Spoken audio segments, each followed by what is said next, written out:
If you feel like your thoughts are dangerous and your mind is a place that you cannot trust, I need you to hear this. For years I felt broken, misunderstood, and absolutely terrified of my own thoughts. It wasn't until I found OCD treatment that actually worked. Not just managed, not coped, but actually worked. So if you feel like you've tried everything and you still feel stuck, this may be the first time in a long time that gives you real hope. Hi, I'm Linda Culleton, and I've helped over 1,000 people gain long-term relief using natural, profound practices. But before I could help anyone, I was in a place of suffering with obsessive compulsive disorder.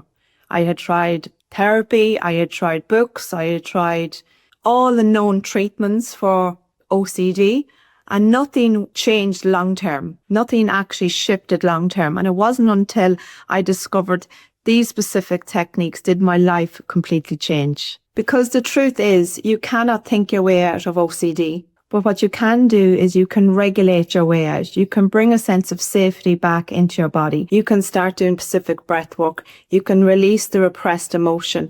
And over time, when you do this, everything starts to change. This is the method I use to heal myself, and also the method I guide others that suffer with OCD to support themselves and heal themselves on their own journey. And the process is as follows. We do breath work for OCD. This is specific breath work that is done every day, consistently, daily, in order to change the internal system, in order to change the dominant state of your nervous system. Because when someone had suffered with OCD, like I did, my nervous system was in a constant state of chronic dysregulation. I had so much overwhelm, panic, dread, feelings of terrified, feelings of scared, anxious. That emotional response had to be addressed, because if I just spent my time trying to battle with the thoughts, which I did, nothing changed, because the thoughts are here, imagine, and then the emotional response, the repressed emotion is all here, which is in the body. When we start bringing in the specific breath work, what it does is it starts bringing down the chronic activation within the system organically. By you doing this every day, what happens is that this starts to come down. As this activation in your body starts to come down, the reaction to the thoughts become less.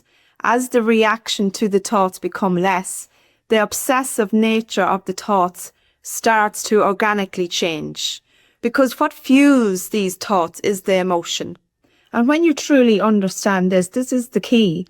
Because when you understand that it's the emotion that fuels the intrusive thoughts, you start to look at your emotions differently, not from a place of I have to fight them, but from a place I have to heal them and I have to address them. Maybe you would stop looking at trying to fixate on the thoughts, because you will understand that there's a deeper emotional issue at play here. The thoughts are just driven from this repressed emotion, and what keeps them alive is the emotional response. This is not something you can just go, oh, today I'm just not going to respond, because it's not like that. This is automatic. Your system is just in a survival state. So you don't have to try to think your way out of survival. It's actually happening automatically. Then we move on to somatic trauma release. This is where, over time, unprocessed fear, shame, and guilt is released in a very therapeutic state. It's a very safe modality. And what it does is it brings the body and mind back into a state of safety. OCD is not rooted in the mind. It's rooted in unprocessed emotion. And this practice allows us to gently release this unprocessed emotion without having to feel overwhelmed or traumatized in the process.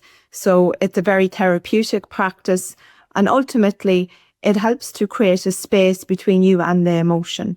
Because as someone that used to suffer with OCD, when I had them emotional responses, they were so big, they were so overwhelming that I couldn't cope. I couldn't even have space to rationalize, to understand, to even be aware of my emotions, because I was just flooded with fear, guilt, and shame. So when I started doing this practice, it helped for me really to feel okay in my body. It's in time, it started to create that. This is all a practice. It's not just a one and done method. So when you start feeling okay inside, everything else starts to feel okay. Your thoughts start to feel a little bit better. You don't have as much racing thoughts. the obsessive nature, the feeling it stops to stick when you're kind of stuck on certain thoughts and it keeps looping and looping and looping and looping. It starts breaking that loop. This is all done over time with consistent practice. And here's the part most people don't talk about: emotional integration. I had to learn how to be with my emotions, regulate my emotions, understand my emotions, build a relationship up with my emotions.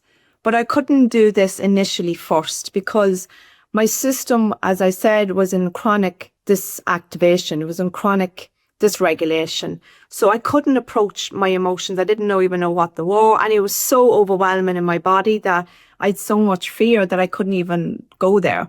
So the steps is like the breath work is the foundation, is the trauma release. And then we start looking at our emotions from a different perspective. We have a little bit more space in order to be with our emotions, understand our emotions, learn how to self-soothe. Because when we come out of survival, we are into more of that logic brain, we're into more of our reasoning, trying to understand. We have more perspective on what's actually happening. When we're in survival, we're in survival. We don't have that emotional capacity to even understand what's going on internally. So this is where we wrap it all up. This is where the key of bringing it all together is for you to learn how to self-soothe, how to be with yourself at any moment in time when you feel emotion, when you feel sensation in your body, learning about sensation, learning how to befriend your emotions. Most people that I talk to with OCD, they're terrified of their thoughts. They're terrified of their emotions. It's this feeling of being terrified of the emotions that keeps them stuck being terrified of the emotions. But this is not something you can just switch off by saying, okay, I'm not going to be afraid of my emotions. It doesn't work like that. I wish it did.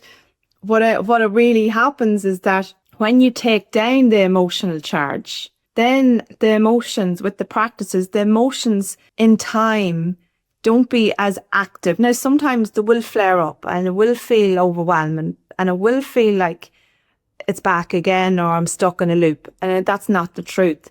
The reality is our nervous system will default into chronic states if we've been living in this state for a period of time. There's no way we can always stay in a regulated state. If there's a lot of stress in our life in general, if we've other issues going on or just other life things going on, our nervous system will match that, and our stress in general will contribute to our nervous systems going into an activated state.